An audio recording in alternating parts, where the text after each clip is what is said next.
Boa noite, meu irmão, minha irmã. Seja bem-vindo ao programa Vida e Saúde. E olha, no programa de hoje vamos falar sobre o acidente vascular cerebral, o AVC, que de acordo com a Organização Mundial da Saúde é a segunda maior causa de mortes ao redor do mundo e o terceiro na lista de doenças responsáveis por tornar as pessoas desabilitadas ou incapacitadas. Para esclarecer melhor esse tema, nós recebemos o médico neurologista Dr. Carlos Melro. Mas antes de começarmos este bate-papo, nós vamos acompanhar uma reportagem. Acompanhe sobre o que é o AVC, você vai entender melhor e a gente depois vai conversar com o doutor que está aqui. Acompanhe. Você já ouviu falar de alguém que sofreu um derrame ou um AVC? Pois é. O problema é grave e pode deixar sequelas irreversíveis. E o pior, é uma das principais causas de morte em todo o mundo.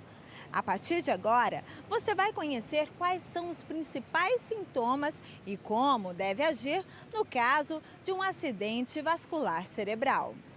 O AVC é uma doença que acomete nosso cérebro e pode ser de dois tipos: AVC isquêmico e AVC hemorrágico. O AVC isquêmico causa o entupimento dos vasos que levam sangue ao cérebro. Já o AVC hemorrágico rompe o vaso, provocando sangramento no cérebro. O AVC ele acomete adulto jovem e mais pessoas idosas acima de 60 anos, mas pode acometer qualquer faixa etária. Segundo este especialista, a principal causa do AVC é a hipertensão e a diabetes. Quem é hipertenso tem 8 chances a mais de ter um AVC que uma pessoa normal. Diabetes, 2. O tabaco, a má alimentação e o sedentarismo também contribuem. O primeiro sintoma geral básico é uma perda de força em metade do corpo. É o primeiro sintoma que mais acomete. Também pode ter uma cefaleia, uma dor de cabeça muito forte, distúrbio da fala, dificuldade para falar ou para compreender o que as pessoas falam. Eu acordei, tomei banho e fui acordar minha esposa. Na hora que eu fui acordar, ela falou: para de brincadeira. Você está falando diferente, enrolado. Para de brincadeira. Sempre fui muito brincalhão. Falei: não estou brincando, não. Este foi o primeiro sintoma que José sentiu. O AVC atingiu 40% do cérebro. Hoje, ele já conseguiu recuperar boa parte da sua mobilidade, mas ficou com a audição e visão periférica comprometidas. A família foi muito importante na sua melhora. Eu nunca desisti, nunca. Sempre lutei, sempre tive fé. Confiei muito nele. Eu acho assim que o amor, o relacionamento nosso ajudou muito. Apesar de todo o sofrimento, hoje ele faz questão de contar sua história. Já foi citado como exemplo em congresso de medicina. Nunca perca a esperança. Acredita sempre em você, tenha fé e vá buscar o desafio. Você sempre vai conseguir progredir cada vez mais. Atenção, é preciso ter cuidado. O AVC tem tratamento, mas é uma doença grave. Olha só, se em menos de 5 horas a pessoa procurar um médico, ela tem a possibilidade de não ter nenhuma sequela. Assim que se perceber que tem algum tipo desses sintomas que a gente citou aqui, procurar de imediato um hospital para um pronto atendimento para ser feita aí toda a triagem e o tratamento precoce do AVC. Bom, tá aí, né? Para vocês poderem, então, um resuminho do que é o AVC. Estou aqui com o Dr. Carlos. Obrigado pela sua presença. Boa noite, doutor. Agradeço, boa noite. Agradeço o convite, a produção. E estou aqui à disposição para esclarecer a todos os telespectadores no sentido de procurar, principalmente, evitar, né, ficar longe dos fatores de risco e também buscar o tratamento precoce, que é isso também uma situação importante para prevenir as sequelas após o AVC. Sem dúvida. E olha, você pode ligar para nós e já indo fazer a sua pergunta aqui para o Dr. Carlos, ok? Está aí na sua tela 0800 777 0021 ou 0 operadora 19 3871 9620. Vai ligando no nosso call center, nós estamos ao vivo aqui para você fazer a sua pergunta e tirar as suas dúvidas. Você que já teve alguém na família ou que ainda sofreu alguma coisa desse tipo, né, com AVC e tudo mais, e quer aqui relatar para nós ou tirar suas dúvidas, aproveite esse momento aqui no Vídeo de Saúde. O Dr. Carlos está aqui para tirar suas dúvidas.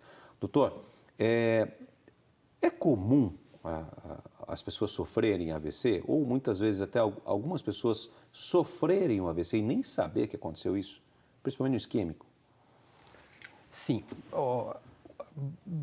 A incidência do AVC aqui no Brasil é em torno de 100 pessoas a cada 1.000 habitantes por ano. Então, imagina-se que numa cidade de 1 milhão de habitantes, a cada ano, 1.000 pessoas sofrerão de um acidente vascular cerebral.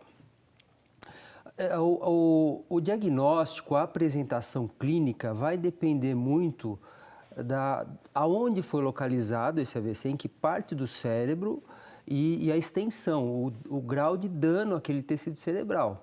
Então, é claro, pequenas lesões isquêmicas ou hemorrágicas, elas não vão se traduzir em um sintoma clínico, então realmente pode passar desapercebido. Mas isso acontecendo de forma recorrente no decorrer do tempo vai levar a um dano progressivo, cognitivo, da memória, da linguagem e tudo mais. Mas nós falamos atualmente nos AVCs que se apresentam com um quadro clínico definido, né, e que levam a pessoa, o paciente, ao hospital para o tratamento imediato. Tá, a gente falou que na reportagem tem o tipo de AVC hemorrágico e o isquêmico, né? Só para a gente enfatizar de novo, para a gente dividir isso e explicar para o nosso telespectador. O acidente vascular cerebral, a gente tem que entender que ele é o final de um processo que veio ocorrendo no decorrer de anos. Então, nós temos que dividir em 3 grupos as condições que levam ao AVC. Então, você tem as causas evitáveis, que seria o tratamento do diabetes, da hipertensão arterial e o tabagismo. As causas onde nós não podemos agir, que é os fatores genéticos, hereditários e raciais. E as causas do terceiro grupo, onde a gente tenta modificar, porém sem um grande impacto direto, que é o sedentarismo, obesidade e deslipidemia. Então, esses fatores juntos vão levar a uma doença vascular em todo o organismo, no coração, no rim, nas artérias periféricas e nos vasos sanguíneos cerebrais. Então, se essa doença ocasiona um estreitamento progressivo daquela artéria, daquele vaso sanguíneo cerebral, em determinado momento não existirá mais fluxo. Então, tem um entupimento daquele vaso. Então, aquele tecido cerebral que é muito sensível à falta de circulação, ele vai sofrer imediatamente. Então, ele vai chegar a um limite, ele vai parar de funcionar. Ele apaga? Então? Apaga. Esse realmente um apagão naquele local. Então, dependendo do local, vai acontecer, o sintoma vai ocasionar um quadro clínico. O AVC hemorrágico, ele é diferente. Então, também por uma doença progressiva, muitas vezes, mas pode acontecer em outras condições, existe um rompimento de pequenas artérias localizadas na profundidade do cérebro e naquele momento existe uma hemorragia súbita e forma um coágulo. Aquele coágulo leva a uma lesão daquele tecido cerebral e aí ocasiona aquele déficit. Em termos de gravidade de apresentação inicial, o AVC isquêmico, inicialmente ele é menos grave. A pessoa pode apresentar aquele déficit, aquela paralisia, aquela dificuldade de enxergar ou de falar, porém ele se mantém acordado. O AVC hemorrágico, ele já tem uma gravidade inicial maior, a pessoa pode, a partir daquele momento, rapidamente se deteriorar clinicamente e além de perder o movimento de uma parte do corpo, ela vai progressivamente ficando sonolenta, respondendo pouco quando a gente conversa com ela e caminhando para um estado que a gente caracteriza como coma, que é a falta de reatividade aos estímulos que nós aplicamos. Então, o AVC hemorrágico, ele é inicialmente mais grave, traz consigo um índice de mortalidade maior e de sequelas maiores. O AVC isquêmico, ele inicialmente é menos grave, mas também ele traz consigo um índice de sequelas também consideráveis. Deixa eu só entender aqui, o isquêmico, se for o quadro clínico, né? Ele pode fazer o quê? Paralisar, tipo um braço, a face? Não tem nada a ver com aquele derrame facial que algumas pessoas às vezes sofrem? Isso tem a ver? O diagnóstico, a gente vai entender o seguinte, vamos supor, o lado direito do cérebro, ele comanda o lado esquerdo.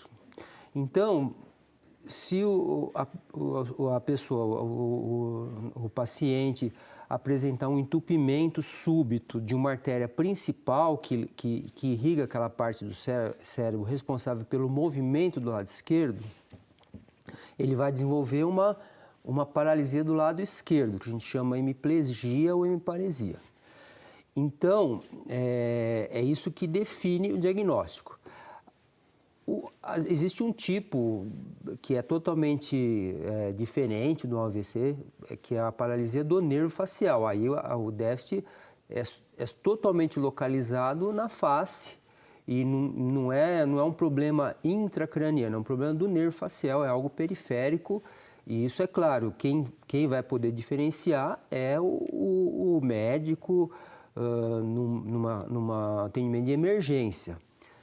Qualquer sequela, qualquer paralisia na face, o paciente precisa ter um atendimento inicial. Aí cabe ao médico diferenciar se é uma paralisia, um derrame facial, né, paralisia facial periférica, ou se é decorrente de uma doença intracraniana, um AVC isquêmico ou um AVC hemorrágico.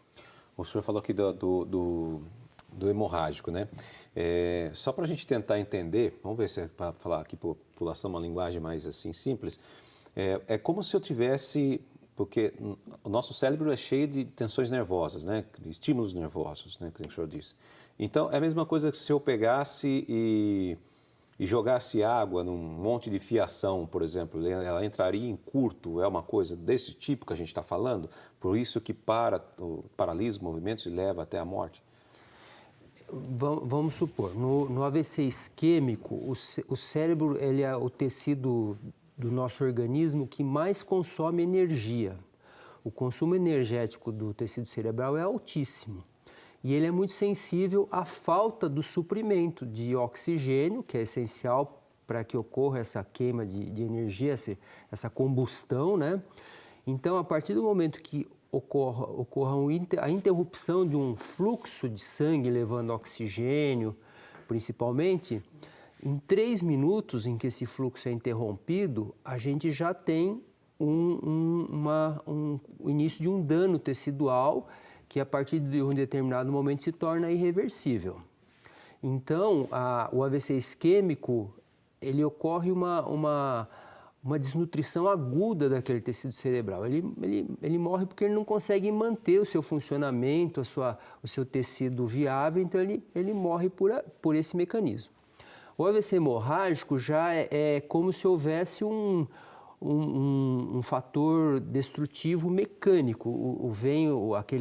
O sangue extravasa do vaso e ele vai... Rompimento de uma mangueira. Romper uma mangueira, algo que vem e que machuca do ponto de vista mecânico. Vai ocupar o espaço ali ocupado pelos tecidos cerebrais, então ele vai produzir uma lesão por um sistema mecânico, por ruptura daquele tecido.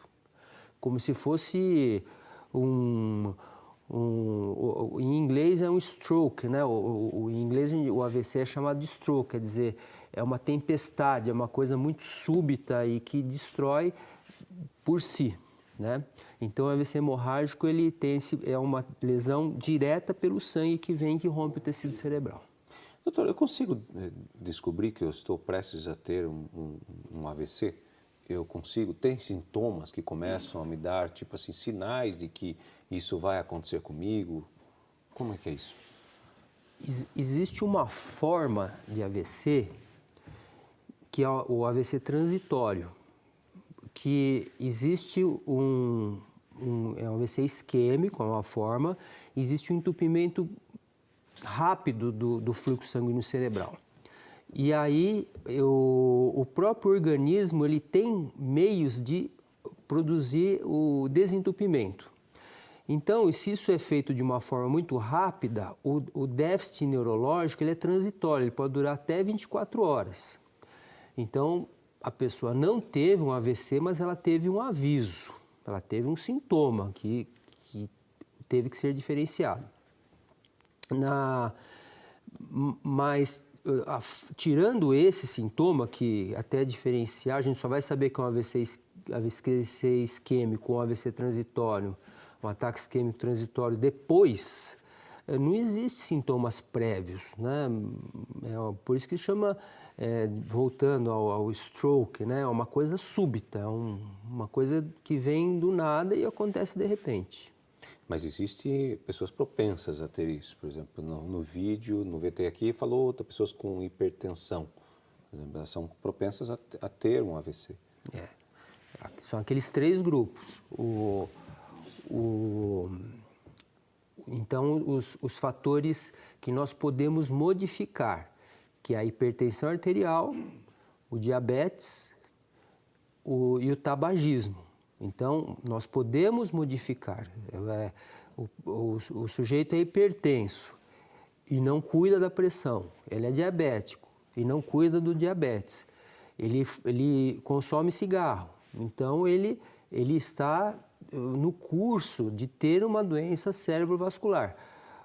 O AVC, seja isquêmico, hemorrágico, um infarto ou até um problema renal, qualquer doença que produza um problema na circulação de todo o organismo, inclusive no cérebro.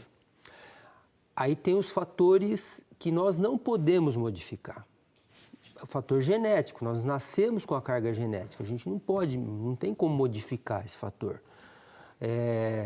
A questão da raça, em determinados grupos raciais a incidência é maior do que em outros. Então entra também no fator genético. O fator hereditário é algo que nós não podemos modificar, que também está na carga genética. E tem um terceiro grupo que são fatores que influenciam, né? Então o sedentarismo, a obesidade, o consumo de álcool, isso de uma forma geral. E existem as causas específicas de AVC, por exemplo, mulheres que têm uma predisposição genética também e associado ao uso de anticoncepcional. Então, é sabido que existe uma relação em algumas pessoas que têm uma carga genética muito forte, onde aumenta a incidência. Em jovens, hoje em dia, houve um grande aumento do índice de AVC isquêmico, principalmente, e de infarto do miocárdio, associado ao uso de drogas como a cocaína. Então, um fator evitável, né? Então, o crack, toda essa família de drogas derivadas da cocaína, o crack... Maconha também? Não. O que tem incidência nitidamente relacionada é com os derivados da cocaína. Então, mas tem todo um envolvimento ambiental aí, né? De cigarro e tudo mais. Então, são causas evitáveis. Então, respondendo a sua pergunta, sim, a gente pode tentar levar uma vida o mais saudável possível para evitar essas doenças. Então, tratar o diabetes, tratar a hipertensão arterial, fazer um acompanhamento anual, né, ao médico, ao clínico geral, ao cardiologista, para prevenir isso que é prevenível, né? Bom, esse é o programa Vida e Saúde. Eu aguardo aqui a sua ligação no 0800 777 0021 e 0 operadora 19 3871 9620, está aí no seu vídeo. Você vai ligando para nós aqui no nosso call center. Nós vamos tirar a sua dúvida aqui junto com o Dr. Carlos. A gente precisa ir para um rápido intervalo, nós voltamos já. E eu vou deixar uma pergunta aqui no ar, doutor. O senhor falou dos jovens aqui, tem uma alta incidência. Tem pessoas muitos jovens que praticam muito exercício físico numa incidência bem alta. Gostaria de saber se as pessoas também estão propensas a sofrer um AVC. A gente vai para um rápido intervalo e volta já!